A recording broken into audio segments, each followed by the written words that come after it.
আসসালামু আলাইকুম ওয়া রাহমাতুল্লাহ। মাহে রমাদান ২০২৫ উপলক্ষে ইনসাইটস এর বিশেষ আয়োজন তারাবির সালাতে কোরআনের বার্তা। আজ শুনছেন নবম পর্ব।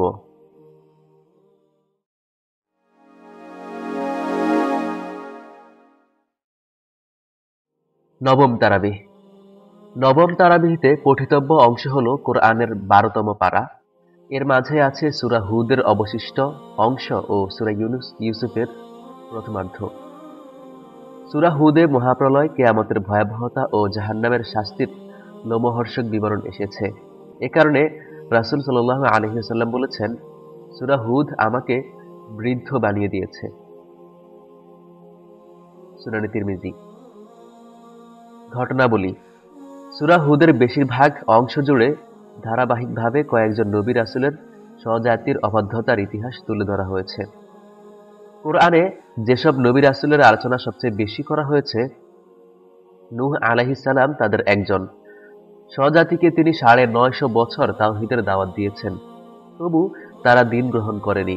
সমাজের গুরুত্বহীন লোকেরা নূহের আলাইহিস সালাম এর অনুসারী, তিনি মানুষ হয়েও রাসূল দাবি করেন, এইসব খোঁড়া যুক্তি দিয়ে তারা নূহ আলাইহিস সালাম এর দাওয়াতকে অগ্রাহ্য করে। শুধু তাই নয়, ঔদ্ধত্যের চূড়ান্ত রূপ দেখিয়ে তারা আল্লাহর আযাব নাজিলের দাবি জানায়।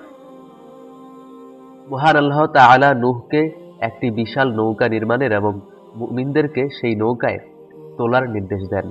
এরপর সর্বগ্রাসী বন্যায় কাফিরদের ধ্বংস করেন।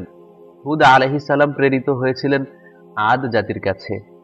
স্বজাতিকে তিনি স্বার্থহীনভাবে একত্ববাদের পথে আহ্বান করেন, কিন্তু তারাও হঠকারিতা এবং ঔদ্ধত্যের পথ বেছে নেয়। ফলে আল্লাহর আযাব তাদেরকেও ধ্বংস করে দেয়। সামুদ জাতিও অস্বীকার করে তাদের নবী সালেহ আলাইহিস সালামকে। আল্লাহর পক্ষ থেকে আগত উটনীকে তারা হত্যা করে। নাফরমানির কারণে তারাও আল্লাহর আযাবের শিকার হয়। আল্লাহর কাছে কোনো কিছুই অসম্ভব নয় এবং কোনো অবস্থাতেই আল্লাহর রহমত থেকে নিরাশ হওয়া যাবে না। এমন শিক্ষামূলক ঘটনার বিবরণ উঠে এসেছে সূরা হুদের মাঝামাঝি অংশে। বৃদ্ধ ইব্রাহিম আলাইহিস সালাম ও তার স্ত্রীকে অবাক করে মহান আল্লাহ তাআলা ইসহাক নামক সন্তানের সুসংবাদ দিয়ে একদল ফেরেশতা প্রেরণ করলেন। লূত আলাইহিস সালাম এর সম্প্রদায় সমকামিতার মতো জঘন্য নোংরামি ও অপরাধের সূচনা করে। লূত আলাইহিস সালাম নানাভাবে তাদেরকে নিবৃত্ত করার চেষ্টা করেন, কিন্তু আপন অপকর্মে তারা অটল থাকে। সেই জনপদে মানুষের বেশ বেশে একদল আযাবের ফেরেশতা প্রেরণ করেন আল্লাহ তাআলা। তারা লূত আলাইহিস সালাম এর মেহমান হন। নরাধমরা ফেরেশতাদের সাথেও নোংরা কাজের দুঃসাহস দেখালে লূত আলাইহিস সালাম ভয় পেয়ে যান। ফেরেশতারা তাকে নির্ভয় থাকতে বলেন এবং ঈমানদারদের নিয়ে এলাকা ত্যাগের নির্দেশ দেন। এরপর আল্লাহর নির্দেশে তারা পাপিষ্ঠদের উপর প্রস্তর বৃষ্টি বর্ষণ করেন এবং পুরো এলাকা উল্টে দেন। জর্ডানে অবস্থিত যে ডেড সি আজও সেই আযাবের সাক্ষী হয়ে আছে। মাদায়েনবাসীর নিকট প্রেরিত শুআয়ব আলাইহিস সালাম এর জাতি ব্যবসায় ভেজাল ও ওজনে ফাঁকি দিত। নবীর অবাধ্যতার কারণে তারাও আল্লাহর আযাবে ভূমিকম্পে ধ্বংস হয়। এরপর মুসা আলাইহিস সালাম ও ফিরআউনের ঘটনার চুম্বকাংশ বর্ণিত হয়েছে। সূরা ইউসুফ বেশ বড় আয়তনের সূরা। সমগ্র সূরা জুড়ে বর্ণিত হয়েছে ইউসুফ আলাইহিস সালামের ঘটনাবহুল জীবনের আখ্যান।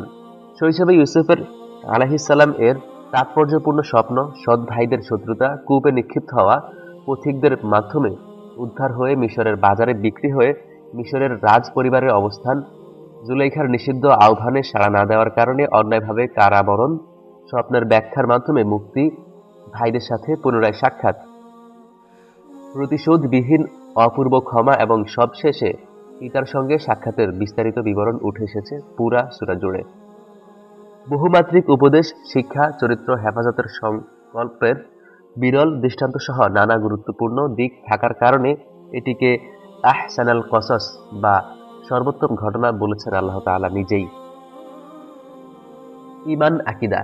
ইসলামের মৌলিক কয়েকটি আকীদা বিশ্বাসের প্রসঙ্গ উল্লেখ করা হয়েছে সূরা হুদে, যেমন একত্ববাদ, তাকদীরের প্রতি বিশ্বাস, আখিরাতের প্রতি ঈমান তথা পুনরুত্থান। আদেশ: ধৈর্য ধারণ করা, আল্লাহর ইবাদত করা, আল্লাহর কাছে ক্ষমা প্রার্থনা করা ও তাওবা করা, আল্লাহকে ভয় করা, ওজন ও পরিমাপে ন্যায়সঙ্গতভাবে পূর্ণ করা, আল্লাহর নির্দেশের উপর অবিচল ও স্থির থাকা, দিনের উভয় প্রান্তে এবং রাতের কিছু অংশে সালাত আদায় করা, আল্লাহর উপর ভরসা করা।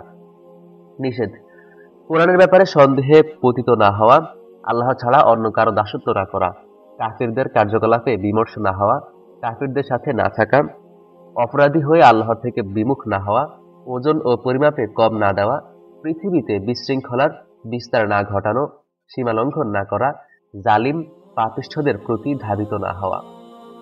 দৃষ্টান্ত: আল্লাহ তাআলা মুমিন এবং কাফিরদের উপমা দিয়েছেন অর্থ, অন্ধ, বধির আর চক্ষুষ্মান শ্রবণকারীর সাথে। হক উদ্ঘাটন ও সত্য উপলব্ধি করতে না পারাকে অন্ধত্ব ও বধিরতার সাথে তুলনা করা হয়েছে। কিয়ামতের ভয়াবহতা: কিয়ামতের ভয়াবহতার কিঞ্চিত ইঙ্গিত রয়েছে সূরা হুদের। সেদিন আল্লাহর অনুমতি ব্যতীত কারো কথা বলার সুযোগ থাকবে না। জাহান্নামীদের গগন বিদায়ী চিৎকার ও আর্তনাদ শোনা যাবে। অবিশ্বাসীরা সেখানে চিরকাল থাকবে। ঈমানদার ও অনুগত বান্দারা জান্নাতের নিয়ামত চিরকাল ভোগ করতে থাকবে। রিজিকের নিশ্চয়তা: ভূপৃষ্ঠে বিচরণশীল প্রতিটি প্রাণীর রিজিকের দায়িত্ব আল্লাহর উপর ন্যস্ত। সুতরাং রিজিক আহরণের চেষ্টা করতে হবে ঠিক, কিন্তু রিজিকের বিষয়ে অতিরিক্ত দুশ্চিন্তা করা ঈমানদারের জন্য শোভনীয় নয়। সুসংবাদ ও সতর্কতা: যারা বিপদ আপদে ধৈর্য ধারণ করে এবং ভালো কাজ করে তাদের জন্য রয়েছে আল্লাহর পক্ষ থেকে ক্ষমা ও বিরাট প্রতিদান। যারা আল্লাহর বিষয়ে মিথ্যারোপ অর্থাৎ আল্লাহর শানের পরিপন্থী ও বিশ্বাস বা উক্তি করে, তাদের চেয়ে বড় জালিম পাপিষ্ঠ আর কে আছে? এই শ্রেণীর মানুষকে কিয়ামতের দিন আল্লাহর সামনে উপস্থাপন করা হলে সাক্ষীরা বলবেন, জালিমদের উপর আল্লাহর লানত। যারা পার্থিব জীবনের ঐশ্বর্য চায় অথচ ঈমান না আনে, তাদের সেবা ও কল্যাণমূলক কাজের বিনিময়ে আল্লাহ দুনিয়াতেই দিবেন, আখিরাতে তারা কিছুই পাবে না, উপরন্তু তারা জাহান্নামে যাবে। এমনকি কোনো মুসলিমও যদি নাম যশ বা পার্থিব স্বার্থের জন্য ভালো কাজ করে, সেও আল্লাহর কাছে সে কাজের কোনো বিনিময় পাবে না। পক্ষান্তরে যারা ঈমান আনে, ন্যাক আমল করে, বিনীত ও একাগ্রচিত্তে প্রতিপালকের সামনে নত হয়, তাদের জন্য জান্নাতের চিরস্থায়ী পুরস্কারের ঘোষণা দিয়েছেন মহান আল্লাহ তাআলা। সূরা ইউসুফের কতিপয় শিক্ষা: হিংসা জঘন্যতম কাজ, এর মধ্যে প্ররোচিত করতে পারে, যার ফলে পরবর্তীতে অনেক লাঞ্ছিত লজ্জিত হতে হয়, যেমনটি ঘটেছে ইউসুফ আলাইহিস সালাম এর ভাইদের বেলায়। তাই হিংসা পরিহার করা কর্তব্য। আকর্ষণ: এবং সুযোগ থাকা সত্ত্বেও পাপ ও অপরাধ থেকে বেঁচে থাকা প্রকৃত বীরত্ব ও সাহসিকতার কাজ। তার জন্য চাই সর্বোচ্চ তাকওয়া ও আল্লাহর ভয়। লোভ ও মোহ থেকে মুক্ত থাকার শিক্ষা দেয় সূরা ইউসুফ। তারুণ্যকে অবৈধ সম্পর্ক থেকে পবিত্র রাখতে ইউসুফ আলাইহিস সালাম এর প্রচেষ্টা উত্তম উদাহরণ ও প্রেরণা। পাপ ও অপরাধ থেকে মুক্ত থাকতে আল্লাহর সাহায্য চাওয়ার পাশাপাশি নিজের সাধ্যের সবটুকু দিয়ে চেষ্টা করা কর্তব্য। যেমন ইউসুফ আলাইহিস সালাম জুলাইখার কুপ্রস্তাব প্রত্যাখ্যান করে আল্লাহর আশ্রয় চেয়ে আত্মরক্ষার জন্য দৌড় দিয়েছিলেন। সত্য পথে থাকার পরও কখনো কখনো দুঃখ, কষ্ট এবং অপবাদ সহ্য করতে হয়, যেমন ইউসুফ আলাইহিস সালাম মিথ্যা অপবাদের শিকার হয়ে জেল পর্যন্ত খেটেছিলেন। প্রবৃত্তি সর্বদা মন্দ কাজের নির্দেশ করে, সুতরাং সাফল্যতার জন্য সতর্ক থাকা এবং প্রবৃত্তিকে নিয়ন্ত্রণ করা মুমিনের অপরিহার্য কর্তব্য। ভালো কাজের সুযোগ কিংবা গুনাহ থেকে মুক্ত থাকার তাওফিককে নিজের কৃতিত্ব মনে না করে আল্লাহর দয়া ও অনুগ্রহ মনে করা উচিত। দুঃখ, কষ্ট, অভাব, অনটনের পর সুখ, স্বাচ্ছন্দ্য ও সচ্ছলতা আসে, যেমন ঘটেছিল ইয়াকুব ও ইউসুফ আলাইহিস সালাম এর বেলায়। সবুর করলে বহুকাল পরে হলেও মেওয়া ফলে। প্রয়োজন শুধু আল্লাহর উপর আস্থা রেখে ধৈর্য ধারণ করা। ক্ষমা উন্নত মানসিকতার পরিচয়।